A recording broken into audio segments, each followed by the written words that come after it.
Chapter 2. Israel rebuked at Bochim. The angel of Yahweh came up from Gilgal to Bochim. He said, I made you to go up out of Egypt, and have brought you to the land which I swore to your fathers. And I said, I will never break my covenant with you, and you shall make no covenant with the inhabitants of this land. You shall break down their altars. But you have not listened to my voice. Why have you done this? Therefore I also said, I will not drive them out from before you, but they shall be as thorns in your sides, and their gods shall be a snare to you. It happened, when the angel of Yahweh spoke these words to all the children of Israel, that the people lifted up their voice and wept. They called the name of that place Bochim, and they sacrificed there to Yahweh. The death of Joshua. Now when Joshua had sent the people away, the children of Israel went every man to his inheritance, to possess the land. The people served Yahweh all the days of Joshua, and all the days of the elders who outlived Joshua, who had seen all the great work of Yahweh that he had worked for Israel. Joshua the son of Nun, the servant of Yahweh, died, being 110 years old. They buried him in the border of his inheritance, in Timnath-Heres, in the hill country of Ephraim, on the north of the mountain of Gaash.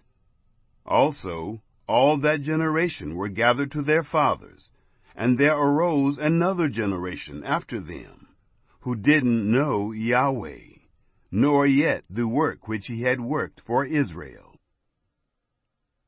Israel's unfaithfulness. The children of Israel did that which was evil in the sight of Yahweh, and served the Baals.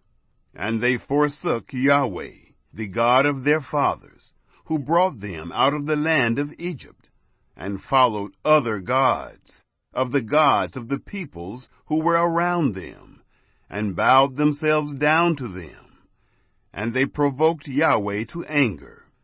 They forsook Yahweh, and served Baal and the Ashtaroth.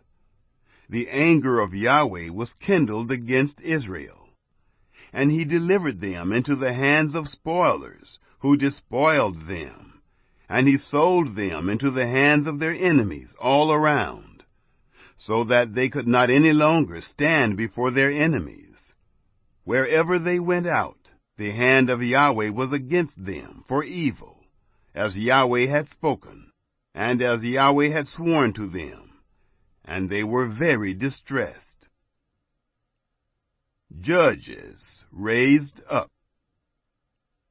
Yahweh raised up judges, who saved them out of the hand of those who despoiled them. Yet they didn't listen to their judges, for they played the prostitute after other gods, and bowed themselves down to them. They turned aside quickly out of the way in which their fathers walked, obeying the commandments of Yahweh, but they didn't do so. When Yahweh raised them up judges, then Yahweh was with the judge, and saved them out of the hand of their enemies all the days of the judge. For it grieved Yahweh because of their groaning, by reason of those who oppressed them and troubled them. But it happened, when the judge was dead, that they turned back, and dealt more corruptly than their fathers, in following other gods to serve them, and to bow down to them.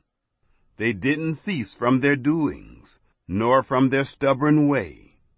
The anger of Yahweh was kindled against Israel, and he said, Because this nation hath transgressed my covenant, which I commanded their fathers, and have not listened to my voice, I also will not henceforth drive out any from before them of the nations that Joshua left when he died, that by them I may prove Israel, whether they will keep the way of Yahweh to walk therein, as their fathers did keep it, or not.